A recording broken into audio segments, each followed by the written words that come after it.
Jake paid $5 for 60 acres of cursed Montana land, and the moment the wild gray mare locked eyes with him from across the abandoned yard, he knew the warnings had been true.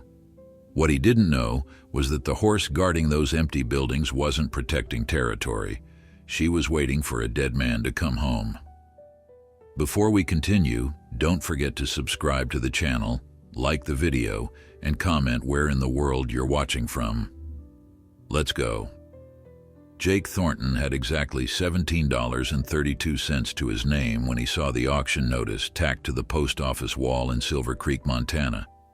Ranch for sale, minimum bid $5, the weathered paper proclaimed in faded ink. Most men would have walked right past it, dismissing it as either a joke or a trap. But Jake wasn't most men. At 28 years old, he had spent the last decade drifting from ranch to ranch, working cattle drives from Texas to Wyoming, saving every penny he could spare from his meager wages. He had dreamed of owning land since he was a boy, watching his father work himself to death on someone else's property, never having anything to call his own. That dream had kept Jake moving forward through dust storms and blizzards, through injuries and exhaustion, through the bone-deep loneliness that came with a life lived in bunkhouses and on the trail.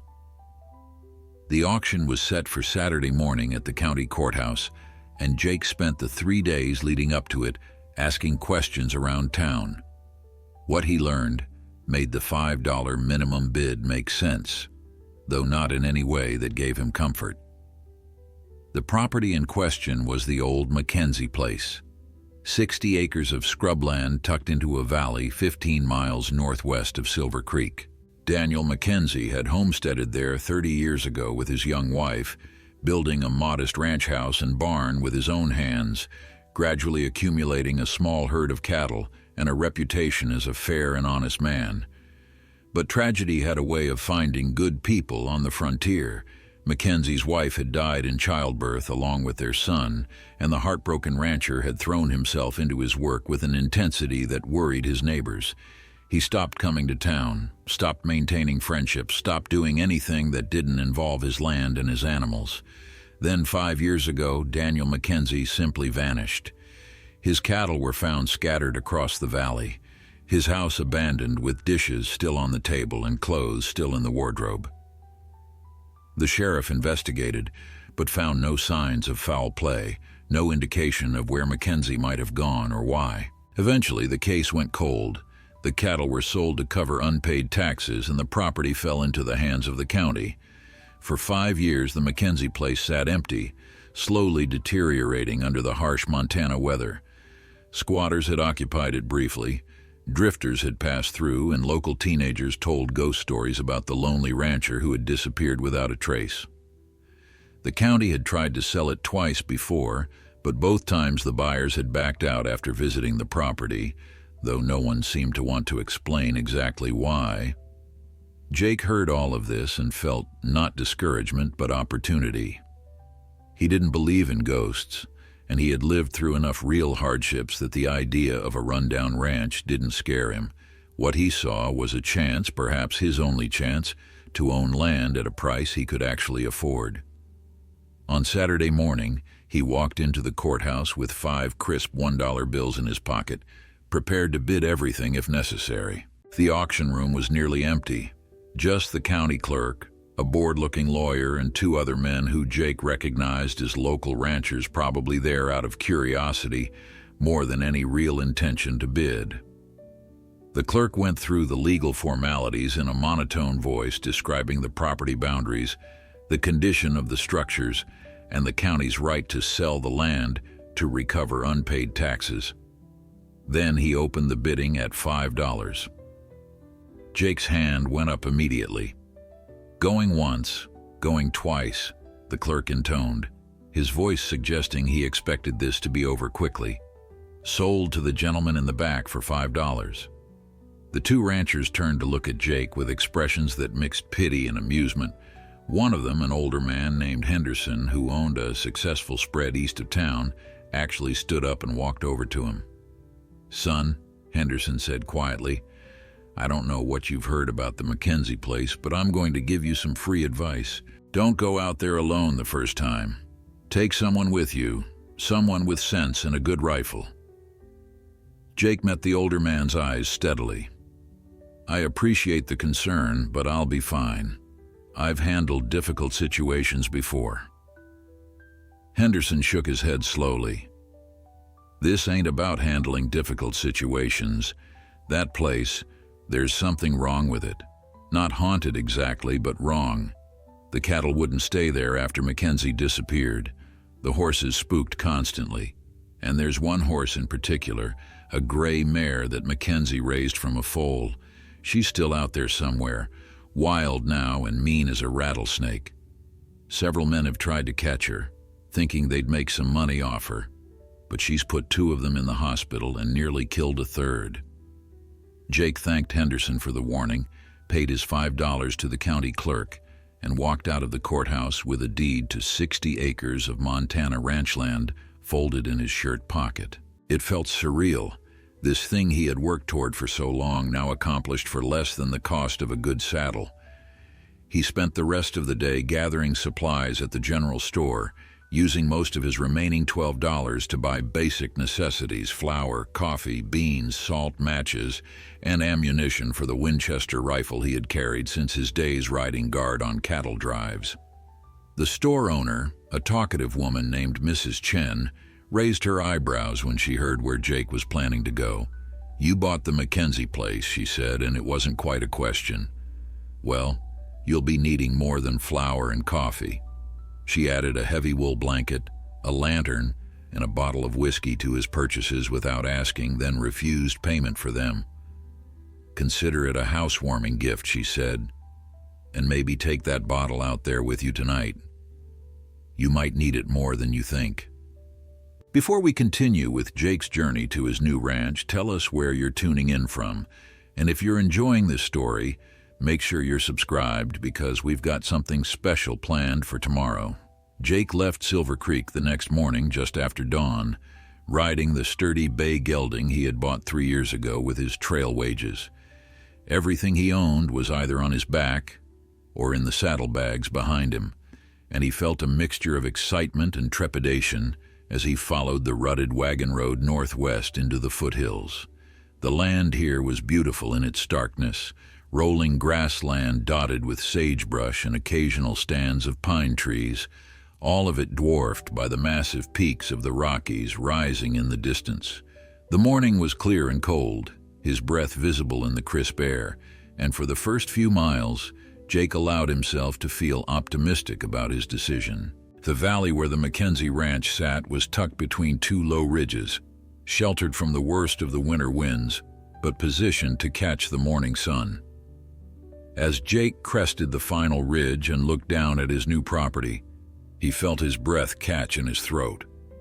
The ranch house was smaller than he had imagined, a simple log structure with a covered porch and a stone chimney, but it looked solid despite its years of abandonment. The barn was larger, built to hold livestock and equipment, with a hayloft visible through the open upper doors. Beyond the buildings, he could see the remains of fences and corrals, all in need of repair, but not beyond salvaging. A creek ran through the eastern edge of the property, its water catching the morning light like scattered diamonds, and the grassland, though overgrown, showed signs of good soil underneath. Jake urged his horse down the slope toward the ranch house, his mind already racing with plans and possibilities. He would need to repair the fences first, then work on making the house weather-tight before winter arrived. If he could find some cattle work in the area, he might be able to earn enough to buy a few head of stock in the spring. It wouldn't be easy, but nothing worth having ever was. And this land was his, truly his, in a way that nothing else in his life had ever been. He was so absorbed in his thoughts that he almost didn't notice when his normally steady gelding began to show signs of nervousness, ears flicking back and forth, nostrils flaring as it tested the air. "Easy, boy," Jake murmured, but the horse continued to tense beneath him, its steps becoming shorter and more hesitant. That's when Jake saw her. Standing near the dilapidated corral, partially obscured by the shadow of the barn, was the most magnificent horse Jake had ever laid eyes on. She was a dappled gray mare, her coat the color of storm clouds shot through with silver, her mane and tail long and wild from years without grooming. Even from a distance, Jake could see the intelligence in her dark eyes, the proud arch of her neck, the powerful muscles that spoke of speed and endurance. She was watching him with an intensity that was almost human, her ears pricked forward, every line of her body suggesting coiled energy ready to explode into motion at the slightest provocation. This had to be the horse Henderson had warned him about, the mare that Daniel Mackenzie had raised from a foal and that had been living wild on the property for 5 years. Jake's gelding snorted and tried to turn back toward the ridge, clearly wanting nothing to do with the gray mare. Jake held him steady with gentle pressure on the reins, not forcing the issue, but not allowing retreat either. He understood his horse's nervousness. There was something about the mare that went beyond the usual wariness of domestic horses encountering wild ones. She radiated a kind of fierce independence that seemed to claim this land as her own, marking Jake and his mount as intruders who had no right to be here. For a long moment they faced each other across the overgrown yard, man and horse locked in a silent assessment. Then the mare tossed her head, wheeled around with breathtaking grace, and galloped away toward the far end of the valley. Jake watched her go, noting the fluid power of her movement, the way she seemed to flow across the rough ground like water finding its course. She was valuable, potentially very valuable if she could ever be tamed. But more than that, she was a mystery that called to something deep in his nature. Jake dismounted near the ranch house and tied his gelding to a post on the porch, murmuring reassurances to the still nervous horse. The front door hung slightly crooked on its hinges, and when Jake pushed it open, the smell of dust and abandonment rolled out to greet him. Inside, the single main room showed signs of Daniel Mackenzie's abrupt departure. A coffee cup sat on the rough-hewn table, a thin layer of dust coating what had once held liquid. Books lined a shelf on one wall, their spines faded but still legible, suggesting a man who valued learning despite his isolated life. A rocking chair faced the stone fireplace, its seat worn smooth by years of use, and Jake could almost see the lonely rancher sitting there in the evenings, staring into the flames and remembering better days. The bedroom was smaller, containing only a simple bed frame and a chest of drawers.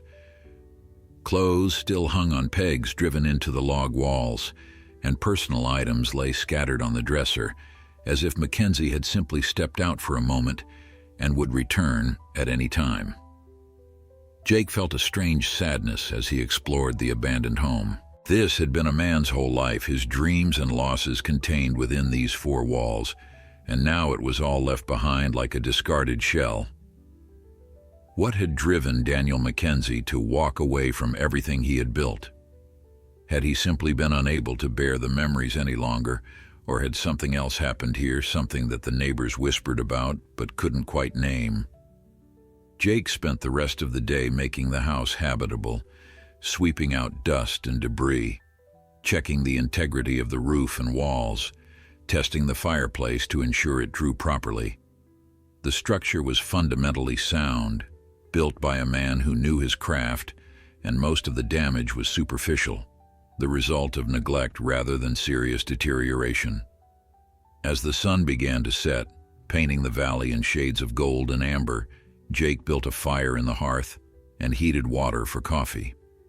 He sat in the rocking chair that had once belonged to Daniel Mackenzie, sipping the hot bitter liquid and watching the flames dance, and felt the weight of solitude settle over him like a familiar blanket. He had chosen this life, had actively pursued it, but that didn't make the loneliness any easier to bear. Out here, 15 miles from the nearest town, with winter approaching and no neighbors within shouting distance, a man could go weeks without hearing another human voice. Jake had lived alone before, but this was different. This was his land, his responsibility, his future, and the enormity of what he had taken on began to press down on him with uncomfortable clarity. Just as he was contemplating Mrs. Chen's bottle of whiskey, he heard it. The sound came from outside, somewhere near the barn, a long, drawn-out whinny that seemed to carry more emotion than any horse should be capable of expressing. It was mournful and angry and lonely all at once, a cry of grief that raised the hair on the back of Jake's neck. He moved to the window and peered out into the gathering darkness. The gray mare stood in the center of the yard, her coat silvered by the rising moon, her head raised as she called out again. This time Jake understood what he was hearing. She was calling for Daniel Mackenzie, her voice reaching out across the valley for the man who had raised her, fed her, loved her, and then vanished without explanation. For 5 years, she had lived wild on this land, defending it against intruders, waiting for someone who would never return, carrying a loyalty that time and abandonment had not diminished. Jake felt something crack open in his chest, a recognition of shared loneliness that transcended the boundary between species. This horse was not simply wild. She was grieving, protecting the memory of a man who had meant everything to her world. He stepped out onto the porch slowly, making no sudden movements that might spook her. The mare's head swung toward him, her eyes reflecting the lamplight from inside the house, and for a heartbeat, they simply looked at each other. Then she snorted, a sound of dismissal and warning combined, and trotted away into the darkness beyond the barn. But she didn't leave the property, and Jake understood with sudden certainty that she wouldn't leave. This was her home, the only place she had left that connected her to the man she mourned, and she would defend it with everything she had against anyone who tried to take it from her.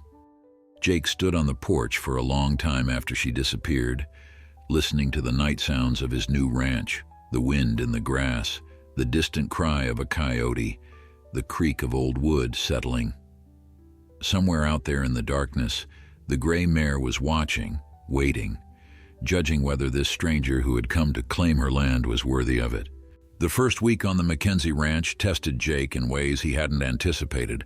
The physical work was demanding but familiar, repairing fences, clearing brush, making the barn weather-tight before the snows came.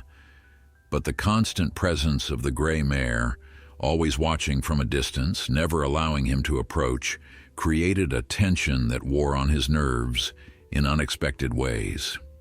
She appeared at dawn each morning, materializing from the mist that rose off the creek, and would spend the day moving around the property in a wide circle that kept Jake always in her sight. At night, she would call out with that same mournful whinny, a sound that seemed to echo off the surrounding hills and settle into Jake's bones like an ache he couldn't name. His own gelding remained nervous whenever the mare was near, which was essentially always, and Jake found himself talking to the horse more than he normally would, filling the silence with one-sided conversations about fence posts and weather predictions and plans for the coming season. It was better than the alternative, which was sitting alone in the empty house listening to the wind and wondering if he had made a terrible mistake buying this isolated property. On the 4th day, Jake found the first letter. He had been sorting through Daniel Mackenzie's belongings, not out of curiosity, but out of necessity, trying to determine what could be salvaged and what needed to be discarded. In the chest of drawers in the bedroom, tucked beneath folded shirts that smelled of cedar and thyme, he discovered a bundle of letters tied with a faded ribbon. The paper was yellowed and brittle, the ink faded but still legible, and the first letter was dated 28 years ago, written in a delicate feminine hand. "My dearest Daniel," it began, and Jake almost stopped reading, feeling like he was intruding on something sacred and private. But something about the words drew him in, a quality of longing and hope that seemed to reach across the decades. The letter was from Elizabeth, the woman who would become Mackenzie's wife, written during their courtship when she lived in Silver Creek and he was building the ranch house with his own hands. She wrote about her dreams for their future together, about the children they would raise and the life they would build in this beautiful valley. Her words painted a picture of a woman who was brave and romantic in equal measure, willing to leave the relative safety of town for the uncertain hardships of frontier ranching, because she believed in the man she loved and the life they could create together. Jake read through the entire bundle of letters that evening, sitting in the rocking chair by the fire, learning the story of Daniel and Elizabeth Mackenzie through her words. They had married in the spring, and the early letters overflowed with happiness and optimism. She described the ranch house as their castle, the valley as their kingdom, and Daniel as her hero and protector. Later letters revealed the challenges they faced: harsh winters and drought summers, cattle lost to disease, the constant struggle to make ends meet. But through it all, her love for her husband remained unwavering, and her determination to build something lasting in this hard country never faltered. Then the letters stopped abruptly. The last one was dated 9 months before Elizabeth's death in childbirth, written during her pregnancy, full of excitement about the son or daughter they would soon welcome into their lives. Jake set the letters down carefully, his throat tight with emotion. No wonder Daniel Mackenzie had disappeared. How could a man continue living in a place that held such memories, where every corner reminded him of the woman he loved and the future they had planned together? The ranch wasn't haunted by ghosts. It was haunted by love and loss so profound that it had broken a good man beyond his ability to heal. That night, when the gray mare called out in the darkness, Jake understood her grief in a new way. She had been Elizabeth's horse, a wedding gift from Daniel, raised with care and affection by a woman who loved all living things. When Elizabeth died, the mare had transferred her loyalty to Daniel, becoming his constant companion in his loneliness. And when he finally couldn't bear the pain anymore and walked away, the mare had been left behind, abandoned without explanation, carrying a grief she had no way to process or understand. Jake made a decision that night, one that would shape everything that followed. He would not try to break the gray mare or force her into submission. Instead, he would earn her trust, prove himself worthy of the land she protected, honor the memory of the people she had loved. It would take time and patience and a kind of gentleness he wasn't sure he possessed, but it felt like the right thing to do, perhaps the only thing to do if he wanted to truly make this ranch his home. The next morning, Jake carried a bucket of oats mixed with molasses out to the corral and left it on the ground about 50 feet from where the mare stood watching. He didn't try to approach her or call to her, just set down the bucket and walked away. From the porch, he watched as she cautiously approached the offering, her nostrils flaring as she tested the scent. She circled the bucket several times, clearly suspicious of this potential trap, then finally lowered her head and began to eat. It was a small victory, but it felt significant. Jake repeated this ritual every morning, always leaving the food in the same spot, never trying to get closer, never attempting to force interaction. After a week, the mare began arriving earlier, sometimes watching him from just 20 feet away as he went about his work on the ranch. After 2 weeks, she stopped running when he stepped out onto the porch. Small changes, incremental progress, but progress nonetheless. Jake also began reading to her. He felt foolish at first, sitting on the porch steps in the evening with one of Daniel Mackenzie's books open in his lap, reading aloud passages about horse training and frontier life while the mare grazed at the edge of the yard. But she seemed to respond to the sound of his voice, her ears swiveling toward him, her body language suggesting curiosity rather than fear. One evening, as Jake read from a worn copy of Black Beauty that he had found on Mackenzie's shelf, the mare moved closer than she ever had before, stopping about 10 feet from the porch. In the fading light, Jake could see the scars on her body, evidence of 5 years living wild, fighting off predators, surviving harsh winters without shelter or care. She was thinner than she should be, her coat rough despite its natural beauty, her hooves overgrown and splitting at the edges. She needed help, medical attention, proper nutrition, but she would never accept any of that until she decided to trust him. Jake closed the book slowly and met her eyes. "I know you miss them," he said quietly. "Daniel and Elizabeth. I know this land means everything to you because it meant everything to them." His voice was rough with emotion, surprising himself with the depth of feeling these words carried. "I'm not trying to replace them or make you forget them.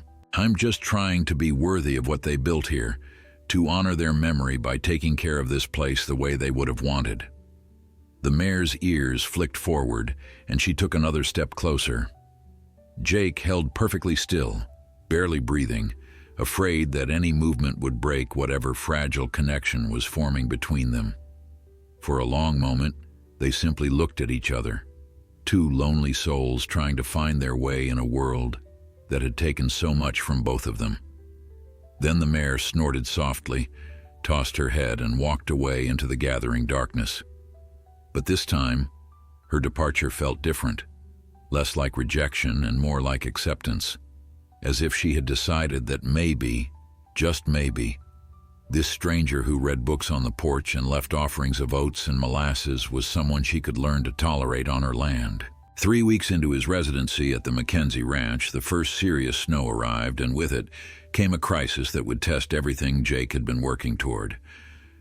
The storm rolled in from the northwest during the night, a wall of white that turned the world into a howling chaos of wind and ice. Jake woke to find drifts piled against the windows, and the temperature inside the house cold enough that he could see his breath. He dressed quickly, layering on every piece of warm clothing he owned, and forced open the front door against the weight of accumulated snow.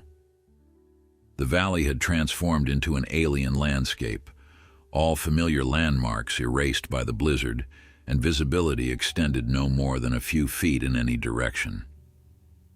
Jake's first concern was his gelding, safely sheltered in the barn, but needing food and water. He fought his way through waist-deep drifts, the wind cutting through his clothes like knives, his face going numb within minutes of stepping outside. The barn door was frozen shut, and it took several minutes of effort to pry it open enough to slip inside. His horse greeted him with a nervous whinny, clearly distressed by the storm, and Jake spent the next hour making sure the animal had everything it needed, checking for leaks in the roof, ensuring the water trough hadn't frozen solid. As he worked, his thoughts kept returning to the gray mare. Where was she in this storm? Did she have shelter, or was she somewhere out in the valley, fighting against the wind and cold with nothing but her instincts to guide her? The blizzard continued throughout the day, showing no signs of letting up. Jake kept the fire burning in the house, rationing his firewood carefully and trying not to think about how quickly his supplies were diminishing. By evening, the temperature had dropped even further, and the wind had reached a fever pitch, shaking the walls of the house and sending eerie howls through every crack and crevice. Jake was preparing a meager dinner of beans and hardtack when he heard it, a sound barely audible over the storm, a desperate whinnying that made his blood run cold. The gray mare was out there somewhere, and she was in trouble. Without thinking, operating purely on instinct, Jake grabbed his heaviest coat, wrapped a scarf around his face, and plunged back out into the storm. The wind nearly knocked him off his feet, and the cold was so intense it hurt to breathe. He couldn't see more than a few feet in front of him, couldn't tell which direction the sound had come from, but he kept moving, calling out to the mare, hoping against hope that she would hear him and respond. He found her huddled against the north side of the barn, where a drift had formed a natural windbreak but also threatened to bury her completely. She was shivering violently, her coat crusted with ice, her legs trembling from exhaustion and cold. When she saw Jake approaching, she tried to move away, tried to maintain her distance even in her desperate state, but she didn't have the strength. Her eyes showed white around the edges, panic and pain mixing with the stubborn pride that had sustained her through 5 years of solitary survival. Jake moved slowly, talking to her in the same gentle voice he had used during his evening readings, telling her he meant no harm, that he only wanted to help. The mare's ears flicked toward him and she stopped trying to escape, though every line of her body remained tense, ready to bolt if he made a threatening move. Getting her into the barn was a delicate operation. Jake couldn't simply grab her halter. She would have fought him, possibly injuring them both in her panic.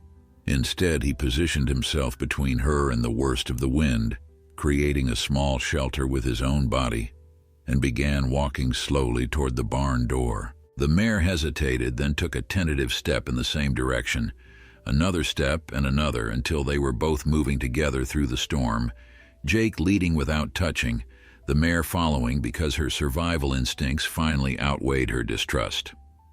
Inside the barn, out of the wind's fury, Jake could finally assess the extent of her condition. She was severely malnourished, far worse than he had realized when seeing her from a distance.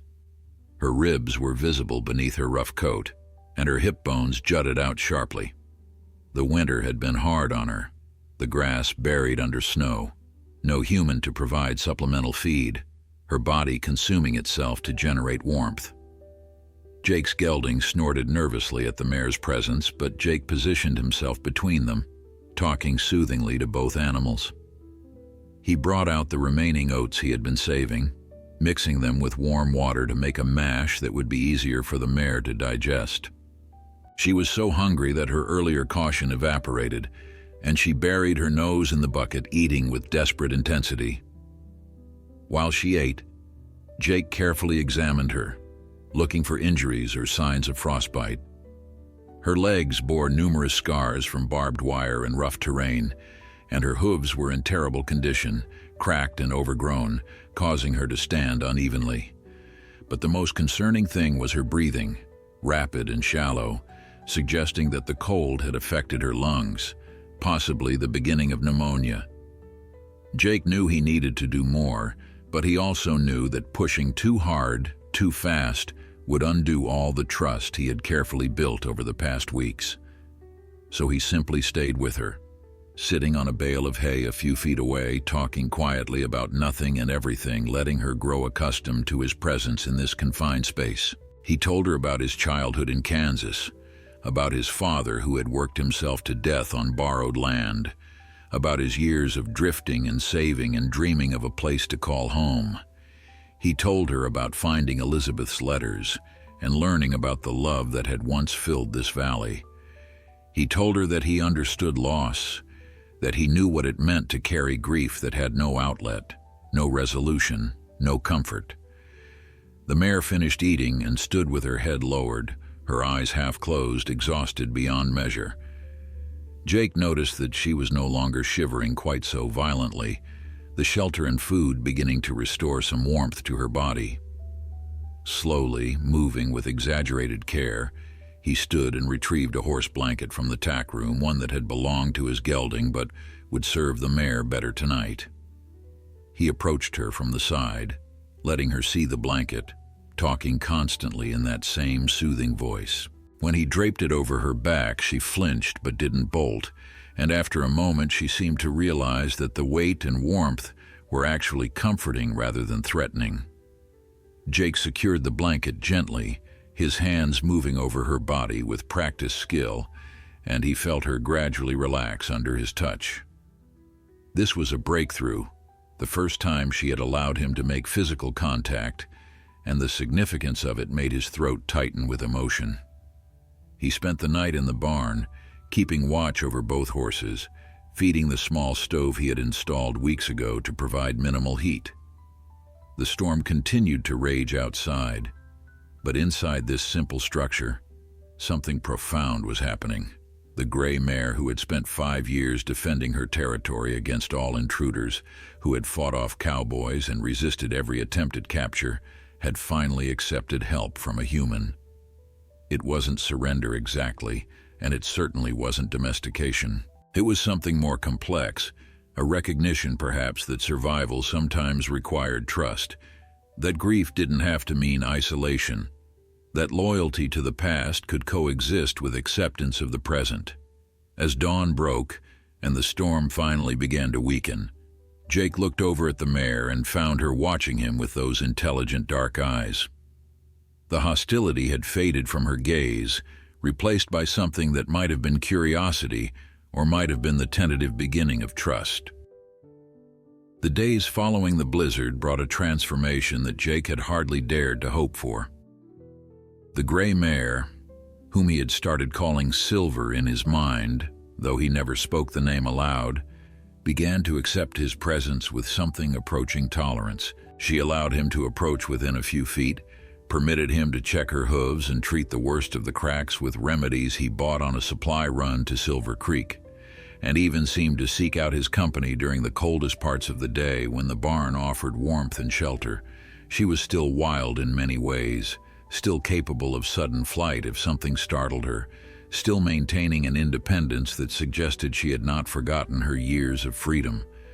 But she was no longer alone in her grief, and that made all the difference. Jake discovered that caring for Silver gave structure and purpose to his days in ways that simple ranch work never had. He found himself planning his schedule around her needs, making sure she had adequate food and clean water, spending hours working on her hooves with patience and care, talking to her constantly about his plans for the ranch and his thoughts about life. His gelding gradually accepted her presence, and the two horses developed a cautious friendship, grazing together in the meadow on days when the weather permitted, standing side by side in the barn when storms rolled through. Watching them together, Jake felt a satisfaction that went beyond practical considerations. He was building something here, not just repairing a ranch, but creating a home, a place where broken things could heal and new beginnings could take root. On a clear, cold morning 6 weeks after the blizzard, Jake was mucking out the barn when he noticed Silver watching him with unusual intensity. She had been doing this more frequently lately, studying his movements as if trying to understand the purpose behind his actions. He paused in his work and looked back at her, and for a long moment they simply observed each other. Then, in a gesture that felt almost ceremonial, Silver took 3 steps forward, closing the distance between them, and lowered her head until her soft muzzle touched his chest. Jake froze, afraid to move, afraid to breathe, afraid to do anything that might shatter this moment of connection. Her breath was warm against his shirt, and he could feel the gentle pressure of her nose as she investigated him with cautious curiosity. Slowly, moving with infinite care, Jake raised his hand and placed it on her neck. Her skin twitched under his palm, but she didn't pull away. He stroked her gently, feeling the rough texture of her winter coat, the solid warmth of her beneath his fingers. This was trust, real and fragile and precious, offered freely rather than forced through dominance or desperation. Jake felt his eyes sting with unexpected tears, overwhelmed by the significance of this simple gesture. He had spent years working with horses, had broken wild mustangs and trained valuable stock, but he had never experienced anything quite like this, a bond forged through patience and respect, through shared loneliness and mutual need. From that day forward, their relationship entered a new phase. Silver began following Jake around the property, staying close but not crowding, observing his work with apparent interest. She would stand near the house while he chopped firewood, would walk beside him when he checked the fence lines, would even accompany him on short rides when he took his gelding out to survey the boundaries of his land. She remained unbridled and free, but she chose to stay close, and that choice meant everything to Jake. He began to understand what Daniel Mackenzie must have felt. The profound satisfaction of being trusted by an animal that had every reason to reject human companionship. The joy of partnership rather than ownership. One afternoon, while cleaning out the tack room, Jake discovered something that stopped him cold.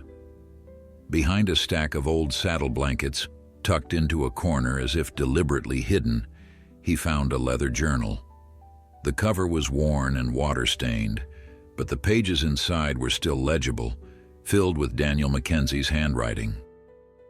Jake carried it to the house and spent the evening reading by lamplight, learning the final chapters of the story that Elizabeth's letters had begun. The journal entries started 2 years after Elizabeth's death, when Mackenzie's grief had evolved from raw agony into something darker and more complicated. He wrote about his inability to leave the ranch despite the memories that haunted every corner, about his growing isolation from the world, about his deepening bond with the gray mare that had been his wife's favorite horse. Silver was all I had left of her, one entry read, and the mare seemed to understand my grief in ways no human could. She would stand with me for hours while I talked to Elizabeth's memory, would rest her head on my shoulder as if offering comfort she couldn't express in words. I know people think I'm mad for putting such human emotions onto an animal, but they don't understand. Silver mourns too. I see it in her eyes, in the way she stands by Elizabeth's grave at sunset, in the gentle way she nuzzles my hand when the loneliness becomes too much to bear. The entries grew more sporadic as the years passed, sometimes skipping months at a time, and the handwriting became shakier, less controlled. Mackenzie wrote about the increasing difficulty of maintaining the ranch alone, about his failing health, about his realization that he was slowly dying from grief as surely as if it were a physical illness. The final entry was dated 5 years and 3 months ago, written in handwriting so unsteady it was barely legible. "I can't do this anymore," it said simply. "The pain of staying is greater than my fear of leaving. Silver will be better off without me, will find her own way in the wild like her ancestors did. Maybe she'll forget me eventually, forget the grief we shared, find some kind of peace that I never could. I'm sorry I couldn't be stronger. I'm sorry I couldn't honor Elizabeth's memory by continuing to build the life we dreamed of. I'm just so tired of hurting." Jake closed the journal carefully, his hands trembling. So Daniel Mackenzie hadn't simply disappeared. He had made a conscious choice to walk away, to end his life somewhere far from the home that had become his prison of memories. And Silver had been left behind, not understanding why the human who had shared her grief had suddenly vanished, waiting for 5 years for someone who would never return. The next morning, Jake walked out to the small fenced area behind the house where he had found 2 graves marked with simple wooden crosses. One bore Elizabeth's name and dates, the other was smaller, meant for the child who had died with her. Silver appeared beside him as he stood there, and together they looked at the monuments to love and loss. Jake reached out and rested his hand on Silver's neck, and she leaned into his touch, accepting the comfort he offered. "I understand now," he said quietly. "I understand why you stayed, why you defended this place so fiercely. You were keeping their memory alive, weren't you? Waiting for Daniel to come back, protecting what you all built together."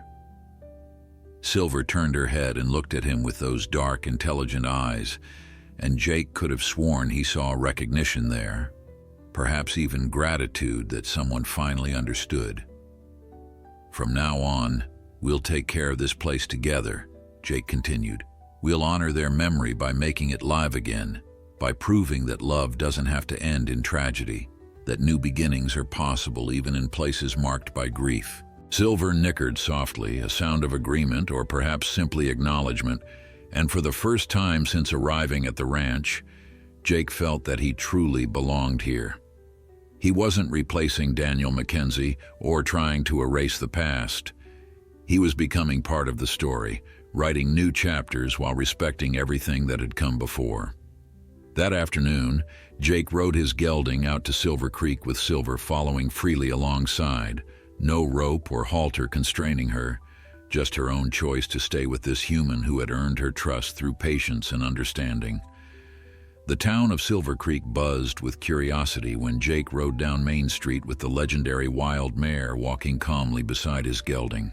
People stopped in their tracks, conversations halted mid-sentence, and more than one shopkeeper stepped out onto the boardwalk to witness what many had thought impossible. Henderson, the rancher who had warned Jake on auction day, stood outside the feed store with his mouth hanging open in undisguised astonishment.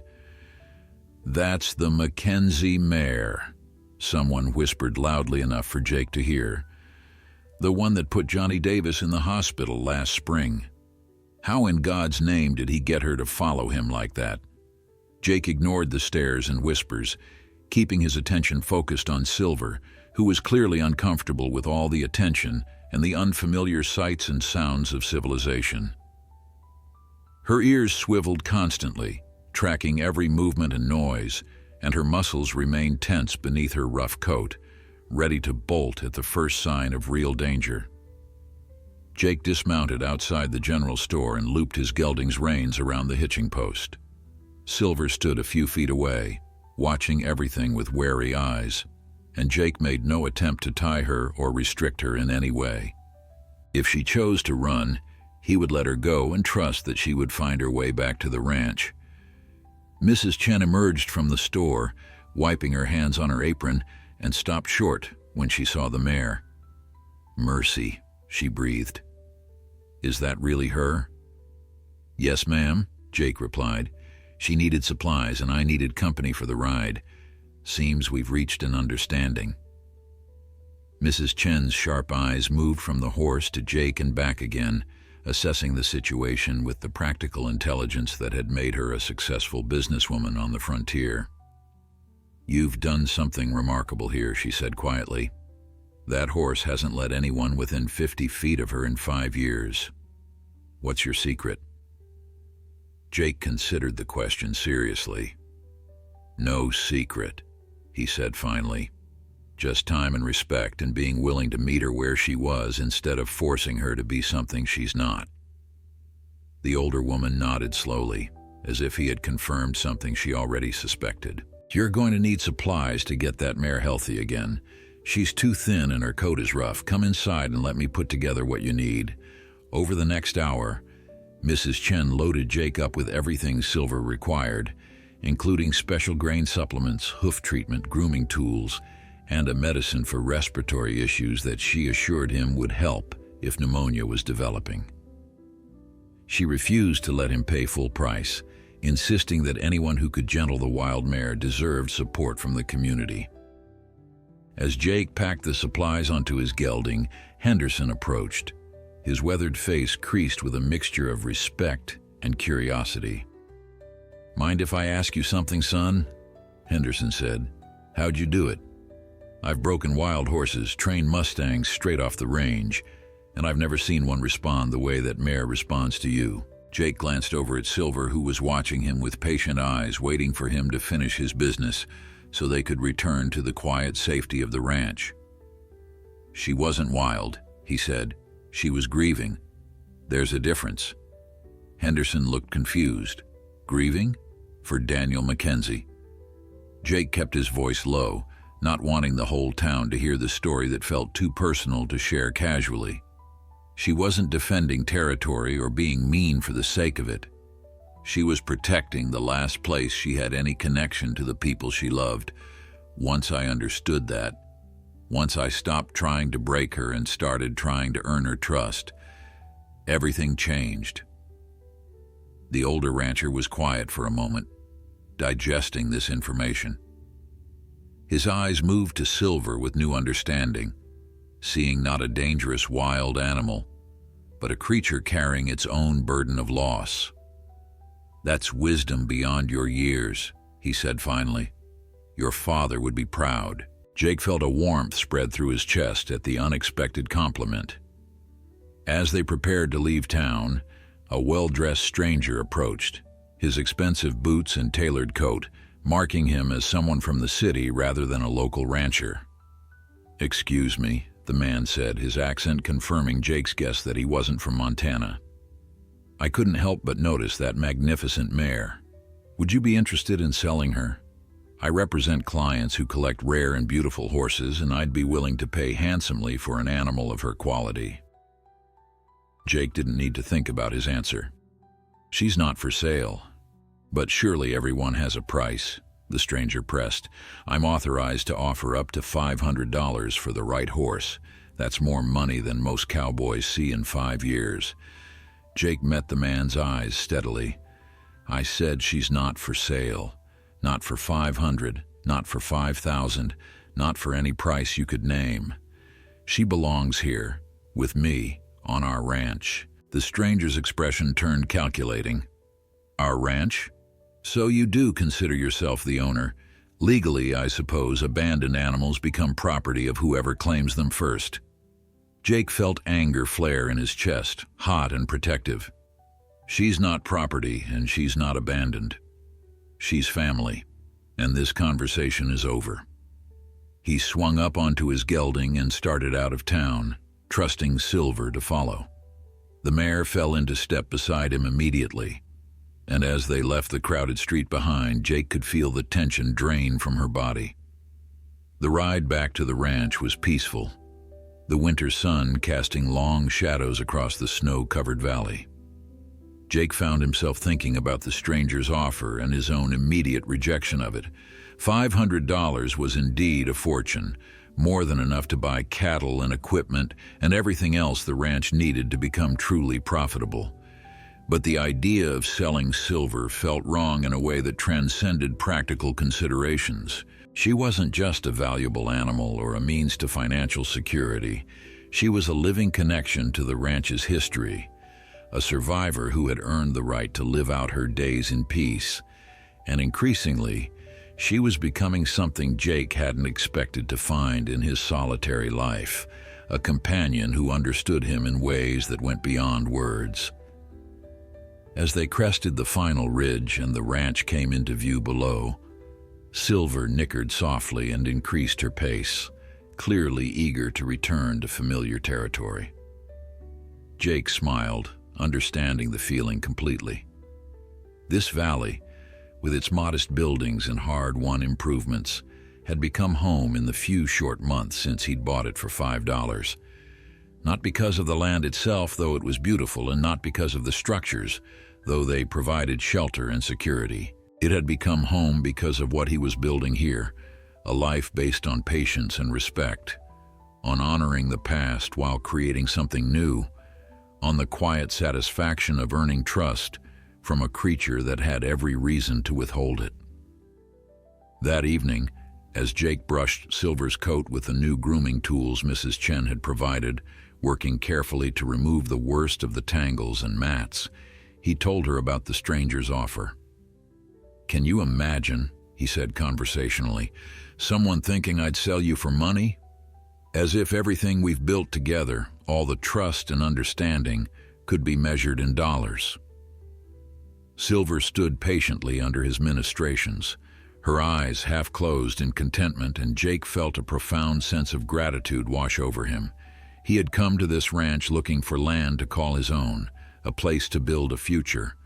What he had found was so much more than that.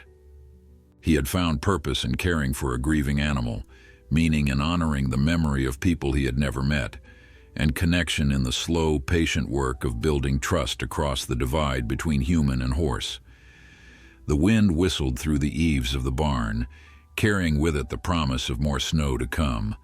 But inside this simple structure, warmed by the presence of 2 horses and 1 determined cowboy, there was comfort and companionship and the beginning of something that felt remarkably like healing. Winter deepened its grip on the valley, and with it came challenges that tested everything Jake had learned about survival and perseverance. The cold was relentless, dropping to temperatures that made even breathing painful, and the snow fell in waves that buried the fences and made every trip to the barn an expedition through chest-deep drifts. Jake's supplies dwindled faster than he had anticipated, and there were nights when he went to bed hungry so that Silver and his gelding would have enough to eat. He had known hardship before, had weathered difficult seasons during his years on the trail, but this was different. This time he was responsible not just for himself, but for 2 animals who depended on him completely, and the weight of that responsibility pressed down on him with an intensity that sometimes made it hard to breathe. Silver seemed to sense his struggles in ways that surprised him. On the coldest nights, she would position herself near the barn door, blocking the worst of the drafts with her body, creating a pocket of slightly warmer air for the other animals. When Jake's hands shook too badly from cold to properly secure the feed buckets, she would stand perfectly still, making the task easier. And on the morning when Jake woke with fever burning through his body and barely enough strength to make it to the barn, Silver was waiting at the door, as if she had known he would need her steady presence to lean against as he completed his chores. The fever lasted 3 days, during which Jake moved through a haze of chills and delirium, somehow managing to care for the horses through sheer force of will. He had no medicine, no way to seek help without abandoning the animals in the middle of winter, so he simply endured, drinking melted snow and forcing down what little food he could stomach. On the 3rd night, his fever broke in a wave of sweat that left him shaking and weak, but finally clear-headed. He stumbled out to the barn to check on the horses and found Silver standing watch at the door, her ears pricked forward, alert to any danger. When she saw him, she nickered softly and walked over, pressing her nose against his chest in a gesture that felt remarkably like concern. Jake wrapped his arms around her neck and leaned against her, drawing strength from her solid warmth, and felt tears slide down his cheeks. He was so tired, tired of fighting, tired of struggling, tired of facing every challenge alone. But he wasn't alone, not anymore, and that realization gave him the courage to keep going. As January turned to February, the worst of the winter began to ease, and Jake turned his attention to preparing for spring. He spent hours studying the ranch's boundaries, planning where to plant crops and where to improve pastures, calculating how many head of cattle he could afford to buy once the snow melted. One afternoon, while exploring the far eastern corner of the property, he discovered something that changed everything. Hidden in a dense stand of pines, sheltered from casual observation by the natural contours of the land, he found a small cabin that hadn't been visible on any of the property maps he had studied. The structure was old, much older than the main ranch house, built from hand-hewn logs that had weathered to silver gray. The door hung crooked on leather hinges, and the single window was covered with oiled paper rather than glass. Jake pushed the door open carefully, unsure what he might find inside. The interior was a single room, barely large enough for a cot and a small stove, but what caught his attention was the cache of supplies stacked against the far wall. There were canned goods, still sealed and apparently preserved by the cold, blankets wrapped in oilcloth, tools in good condition, and most remarkably, a leather pouch containing nearly $300 in gold coins.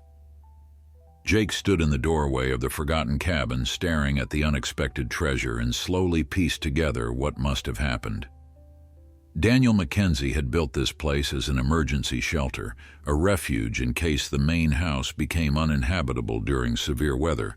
He had stocked it carefully with everything needed for survival, and had hidden his savings here, perhaps not trusting banks or simply wanting to keep his money close and accessible. When Mackenzie had walked away from his life, consumed by grief and unable to face another day in the valley that held so many painful memories, he had left everything behind, including this secret cache that represented years of careful saving and planning for a future that he ultimately couldn't bear to face. Jake sat down heavily on the cabin's single chair, his mind racing with the implications of this discovery. $300 was more money than he had ever possessed at one time. It was enough to buy cattle and equipment, enough to hire help during the busy seasons, enough to transform the struggling ranch into a genuinely profitable operation. But as he sat there holding the leather pouch, he felt a strange reluctance to simply take the money and use it for his own purposes. This wasn't really his, not in any moral sense. It had belonged to Daniel Mackenzie, represented his hopes and dreams and years of hard work.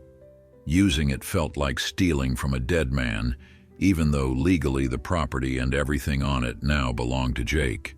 He spent the rest of the afternoon in the cabin thinking about Daniel and Elizabeth Mackenzie, about the dreams they had built and the tragedy that had destroyed them. He thought about Silver and the 5 years she had spent defending this land, keeping faith with people who were never coming back.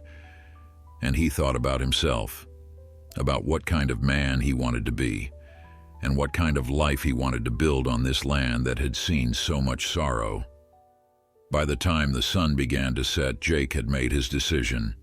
He would use the money, but not just for himself.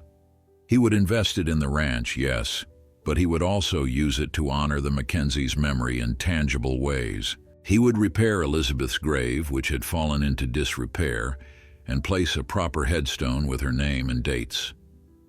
He would commission a marker for Daniel, even though there was no body to mark, a recognition that he had lived and loved and deserved to be remembered. And he would use whatever remained to help other people in the area who were struggling, the way the Mackenzies might have done if tragedy hadn't derailed their plans. That evening, Jake returned to the main house with the leather pouch tucked safely in his coat. Silver followed him, as she always did now, and together they stood on the porch watching the sunset paint the valley in shades of gold and pink. The land looked different to Jake now, not just a piece of property he had bought for $5, but a trust he had been given, a responsibility to honor the past while building something new. Tomorrow he would ride to Silver Creek and begin making arrangements, ordering the headstones, talking to Henderson about buying a few head of cattle, perhaps hiring one of the young men in town who needed work. But tonight, he simply stood in the fading light, Silver's warm breath visible in the cold air beside him, and felt grateful for the strange chain of events that had brought him here. He had come to Montana looking for land to own, but what he had found was so much more than that. He had found purpose in honoring other people's dreams, meaning in caring for a grieving animal, and a sense of belonging that went deeper than legal ownership ever could. The valley stretched before him, beautiful and harsh and full of possibilities. And for the first time since leaving Kansas, Jake felt that he was exactly where he was meant to be, doing exactly what he was meant to do, building a life that honored both the past and the future in equal measure. Spring arrived tentatively, as if uncertain of its welcome, melting the snow in patches and revealing the brown grass beneath. Jake threw himself into the work of transformation with an energy born of purpose and hope. The money from Daniel Mackenzie's cash allowed him to hire Tom Brennan, a quiet 18-year-old from Silver Creek who needed work after his own family's farm had failed. Tom proved to be a steady worker with a gentle way around animals, and more importantly, he accepted Silver's presence on the ranch without question or fear. The two men worked dawn to dusk repairing fences, clearing brush, preparing the fields for planting, and gradually bringing the property back to the productive state it had enjoyed during Daniel Mackenzie's prime years.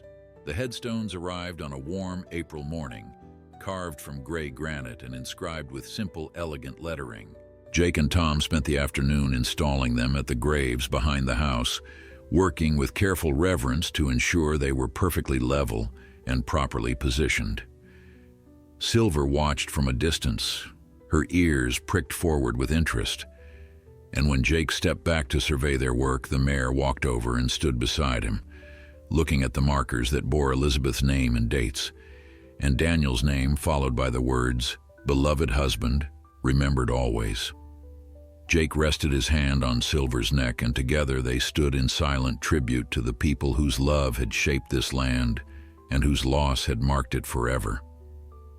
That night, Jake wrote a letter to the territorial newspaper, asking them to publish a notice about Daniel Mackenzie's presumed death. It felt important to give the man some official recognition, to mark his passing in the public record, even though his body had never been found. The response to the notice surprised Jake. Within 2 weeks, he received 3 letters from people who had known Daniel and Elizabeth Mackenzie, distant relatives and former neighbors who had lost touch over the years, but wanted to express their sorrow and their memories. One letter came from Elizabeth's sister, a woman named Caroline who lived in Ohio and had been trying for years to find out what had happened to her sibling. Jake wrote back to all of them, sharing what he knew about the Mackenzies' life on the ranch and the tragedy that had ended it. To Caroline, he sent a particularly detailed letter, describing Elizabeth's grave and the beautiful valley where she had chosen to make her home. trying to give the distant sister some comfort in knowing that Elizabeth's final resting place was cared for and honored. Caroline's response came a month later, a package containing a daguerreotype of Elizabeth and Daniel on their wedding day, a young couple standing stiffly for the camera, but unable to completely hide the joy and love in their eyes. Jake placed the photograph on the mantel in the ranch house where it caught the afternoon light, and found himself studying it often, getting to know the faces of the people whose legacy he was stewarding. Elizabeth had been beautiful in a wholesome frontier way with strong features and kind eyes, and Daniel looked solid and dependable, the kind of man you could trust to keep his word and protect what was his. Looking at their happy faces, knowing the sorrow that would come, Jake felt his throat tighten with emotion. They deserved better than what life had given them, deserved to raise children and grow old together and see their dreams flourish. But life on the frontier was hard and arbitrary, dealing out tragedy to good people and bad with equal indifference. With the ranch work progressing steadily, Jake turned his attention to Silver's continued recovery. The mare had gained weight throughout the winter, her ribs no longer visible, her coat beginning to show the lustrous quality that good nutrition and regular grooming provided. But Jake wanted more than just physical health for her. He wanted to give her purpose, to help her rediscover the joy of partnership with humans that she had known before. Tragedy had forced her into years of solitary survival. He began working with her in short sessions, teaching her to respond to voice commands, to accept a saddle blanket on her back, to walk beside him on a lead rope without panic or resistance. He moved slowly, never pushing, always watching for signs of stress or fear, and Silver responded with a willingness that sometimes astonished him. She was intelligent and eager to please, and beneath her wild exterior, the well-trained horse that Elizabeth and Daniel had raised was still present, just waiting for someone patient enough to bring her back. One morning in May, Jake made a decision that felt both inevitable and momentous.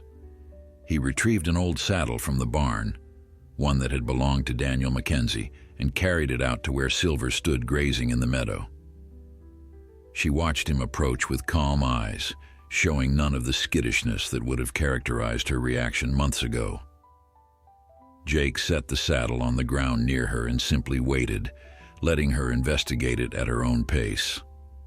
Silver sniffed the leather carefully, her nostrils flaring as she picked up the scent of the man who had once owned it, and Jake saw something shift in her expression, a recognition perhaps, or a memory surfacing from years past. She nickered softly, a sound that carried notes of both sorrow and acceptance, and turned her attention to Jake as if asking what came next. Over the following weeks, Jake worked with Silver on accepting the saddle, first just laying it across her back for a few minutes at a time, then gradually increasing the duration, then adding the cinch and tightening it gently. Silver tolerated each step with remarkable patience, and Jake began to believe that she understood what they were building toward, that she wanted this partnership as much as he did. Finally, on a clear June morning with wildflowers blooming across the meadow, Jake decided it was time. He saddled Silver completely, checking every strap and buckle twice, then stood beside her for a long moment, his hand on her shoulder. "This is your choice," he said quietly. "If you're not ready, we can wait. But if you are, I'd be honored to ride you." Silver turned her head and looked at him with those intelligent dark eyes, and Jake could have sworn he saw permission there, perhaps even invitation. He placed his foot in the stirrup and swung himself slowly into the saddle, moving with exaggerated care to avoid startling her. For a heartbeat, Silver stood frozen, adjusting to the weight on her back after 5 years of freedom. Then she took a step forward, then another, and suddenly they were moving together across the meadow, horse and rider in perfect harmony. Jake felt tears streaming down his face as Silver broke into a smooth trot, her movements fluid and controlled, responsive to his slightest cue. This was more than just riding a horse. This was redemption and healing and trust made manifest. This was proof that broken things could be mended, that grief didn't have to be permanent, that new chapters could be written even on pages marked by tragedy. They rode for an hour that first time, exploring the boundaries of the ranch, and Jake felt Silver's joy in the movement, her pleasure in having purpose again, in being part of a partnership rather than simply surviving alone. When they finally returned to the barn, Tom was waiting with a grin splitting his young face. "I'll be damned," he said, shaking his head in wonder. "I never thought I'd see the day when someone rode the wild mare." "She's not wild anymore," Jake replied, dismounting and running his hand along Silver's neck. "She never really was. She was just waiting for someone who understood what she needed." That evening, Jake sat on the porch with Caroline's letter in his lap, rereading the passage where she thanked him for caring for her sister's memory. "You've done more than maintain a grave," she had written. "You've kept alive the spirit of what Elizabeth and Daniel built together, and that's a gift beyond measure." Jake looked out at the valley, at the repaired fences and productive fields, at Silver grazing peacefully in the meadow, and felt a profound sense of accomplishment. He had come here with nothing but $17 and a dream of owning land. What he had built was so much more valuable than property or profit. He had created a place where grief could heal, where loyalty was rewarded, where the past and present could coexist in harmony. The crisis came without warning on a scorching July afternoon, when the air hung heavy and still, charged with the electricity of an approaching storm. Jake had been working in the far pasture with Tom, repairing a section of fence that the spring runoff had damaged, when Silver suddenly raised her head from grazing and whinnied sharply, her entire body tense with alarm.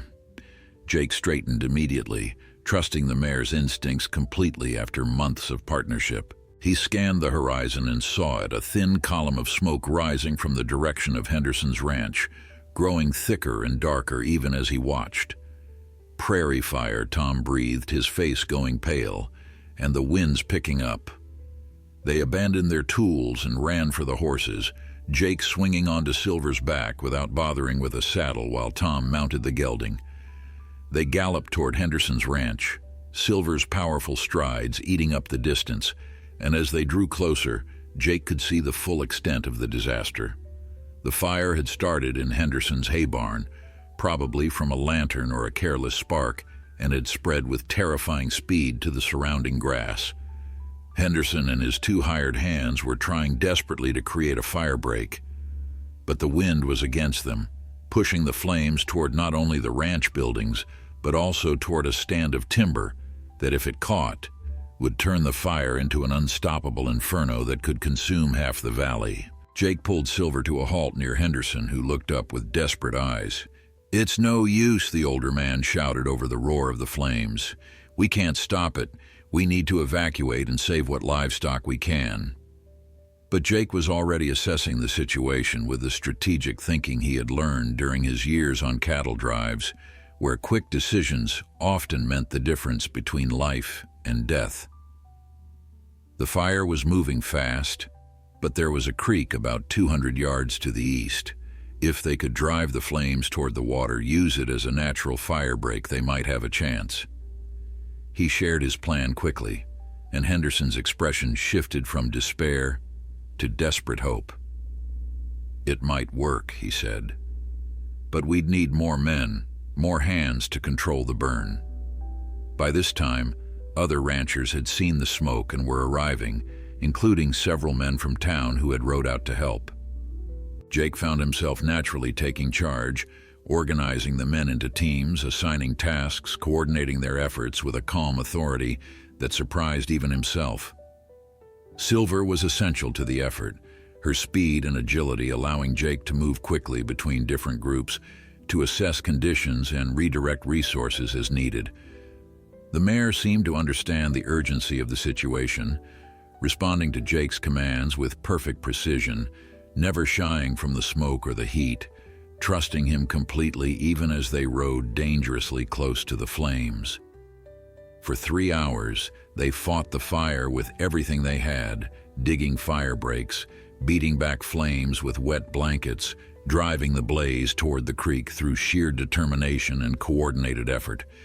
Jake lost track of time, operating on pure adrenaline and instinct, Silver beneath him solid and unfailing, carrying him wherever he needed to go without hesitation or complaint. Finally, as the sun began to set, the last of the flames died against the barrier of the creek, hissing into steam and smoke but spreading no further.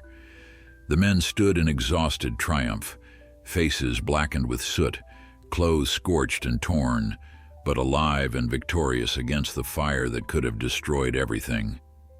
Henderson approached Jake, his hand extended, his eyes bright with emotion. "You saved my ranch," he said simply. "That plan of yours, the way you organized everyone, without that leadership I'd have lost everything." Jake shook the offered hand, but his attention was on Silver, who stood nearby with her head lowered, breathing hard from the exertion, her coat dark with sweat and ash. "She saved it," Jake replied. "Without her, I couldn't have coordinated the effort, couldn't have moved fast enough to make a difference. She's remarkable." The gathered men murmured agreement, looking at the gray mare with new respect and understanding. This was the horse that had been called wild and dangerous, that had put men in the hospital, that had resisted every attempt at capture. Now she stood calmly among the crowd, tired but content, having proven herself not just tamed, but truly partnered with the man who had earned her trust. As the men began to disperse, heading home to their own ranches and families, Mrs. Chen arrived in her wagon with food and water for the firefighters. She spotted Jake and Silver and made her way over, her sharp eyes taking in the mare's exhausted state and the obvious bond between horse and rider. "You two make quite a team," she observed. Jake stroked Silver's neck gently, feeling the rapid pulse of her heartbeat gradually slowing, the trembling in her muscles beginning to ease. "We've learned to trust each other," he said simply. That night, after caring for Silver and ensuring she had everything she needed to recover from the day's ordeal, Jake sat on the porch of his ranch house and watched the stars emerge in the darkening sky. The valley was safe. Henderson's ranch had been saved, and the community had come together in a way that reminded everyone of the bonds that held frontier life together. But more than that, Jake had discovered something about himself during the crisis. He had found leadership and courage he hadn't known he possessed, had made decisions under pressure that had saved lives and property, had earned the respect of men who had once viewed him as just another drifter trying his luck at ranching. And Silver had been with him through it all, steady and true, proving that the partnership they had built was strong enough to withstand any test. The sound of approaching hooves drew Jake's attention, and he saw Henderson riding up the path to the house, his weathered face serious in the lamplight. Jake stood to greet him, wondering what had brought the older rancher out so late. Henderson dismounted and tied his horse, then turned to face Jake with an expression that mixed gratitude and determination. "I came to thank you properly," he said. "What you did today, organizing that effort, saving my ranch, that wasn't just good neighboring, that was the kind of leadership this valley needs." He paused, seeming to choose his words carefully. "The county's looking for a new sheriff," he continued. "The current one is retiring, and they need someone with courage and good judgment, someone people will respect and follow. I'm going to recommend you for the position, and I think you'd have the support of most of the ranchers in the area." Jake felt shock ripple through him. Sheriff? He had never considered such a thing, had always seen himself as a simple rancher, nothing more. Henderson seemed to read his thoughts. "You proved today that you're more than that," the older man said. "Man, you've got natural authority, strategic thinking, and the kind of calm under pressure that makes a good lawman. Plus, you've done something I've never seen anyone else do.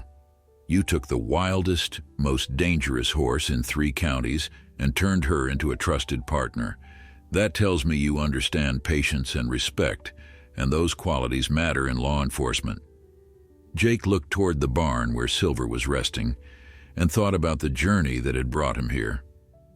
He had bought this ranch for $5, hoping only for a piece of land to call his own.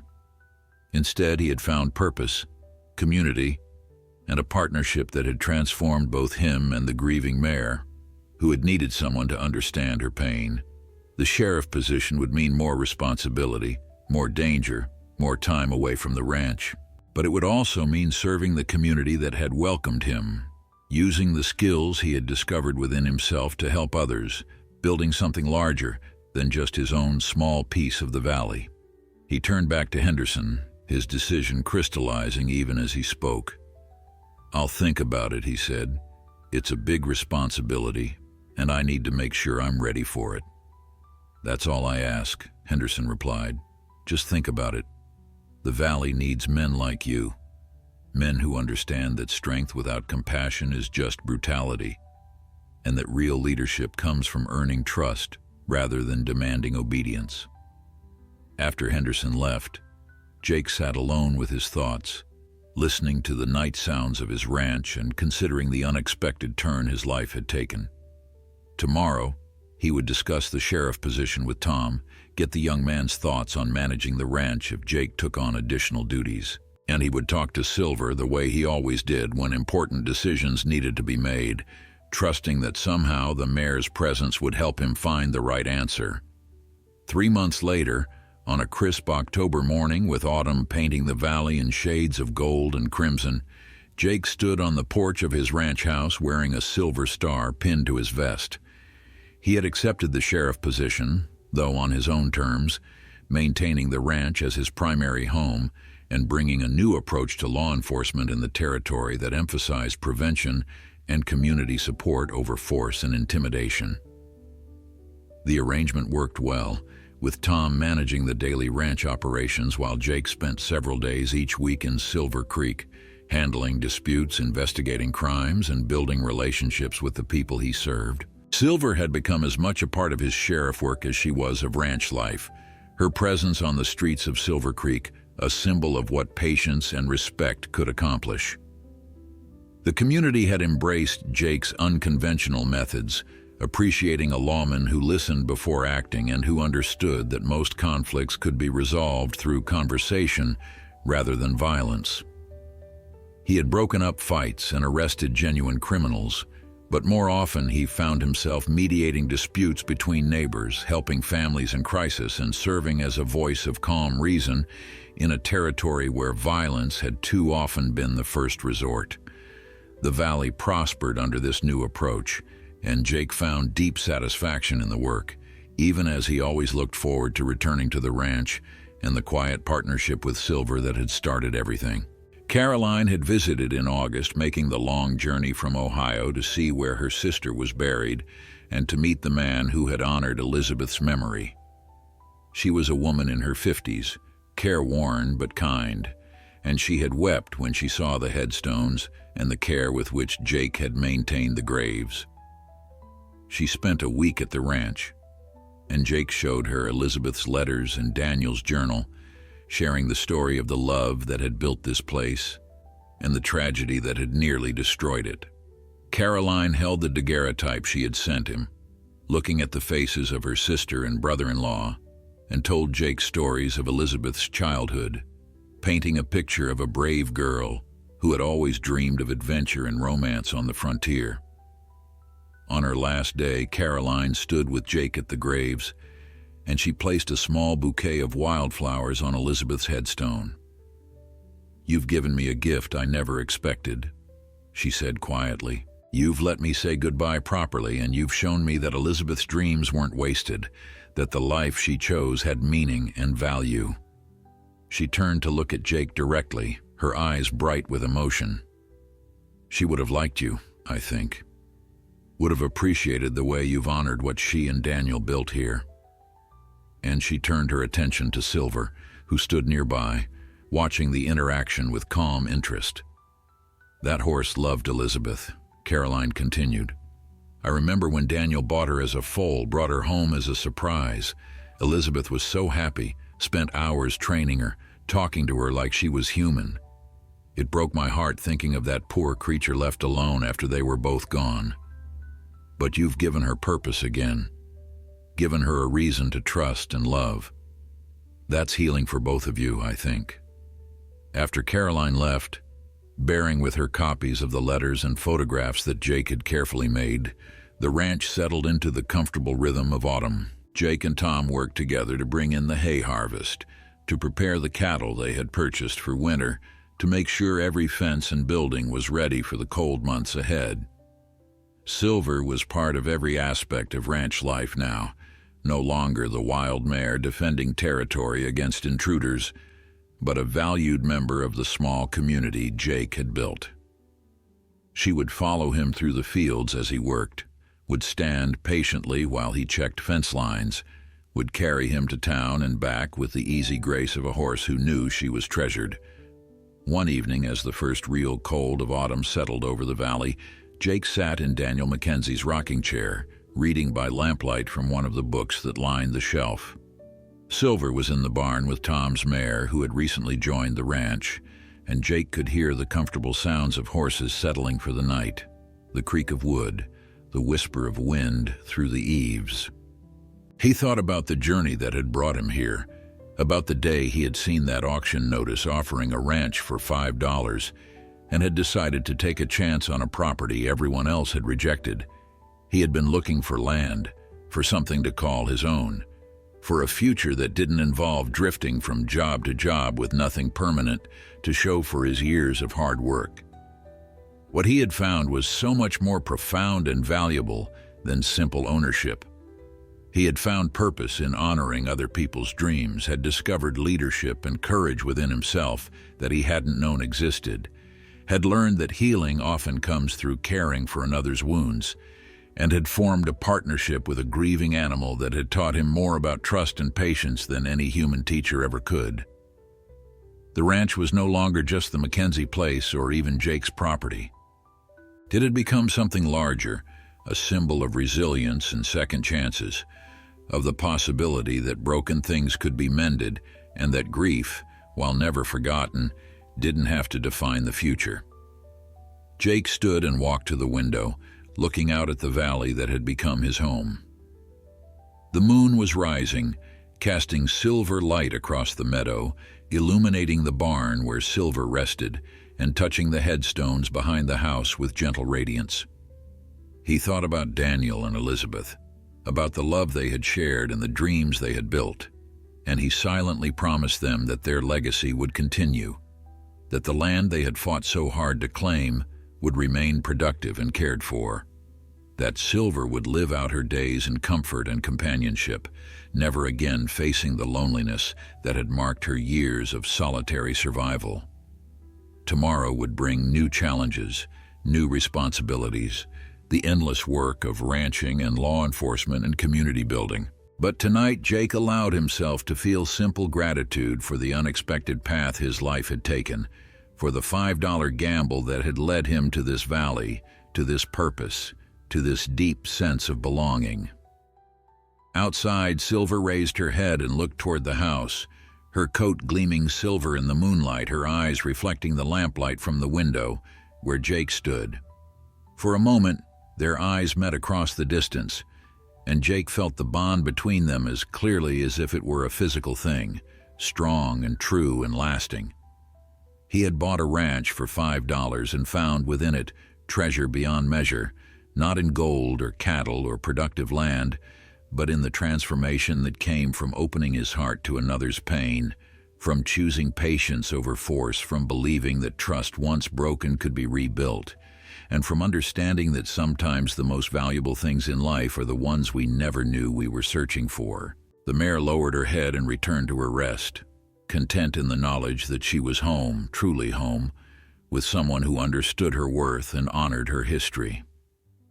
And Jake turned from the window, settled back into his chair, and continued reading by lamplight, a man who had finally found his place in the world, in a valley where grief had been transformed into hope, where a $5 investment had yielded returns beyond any calculation, and where a cowboy and a horse had saved each other in all the ways that mattered.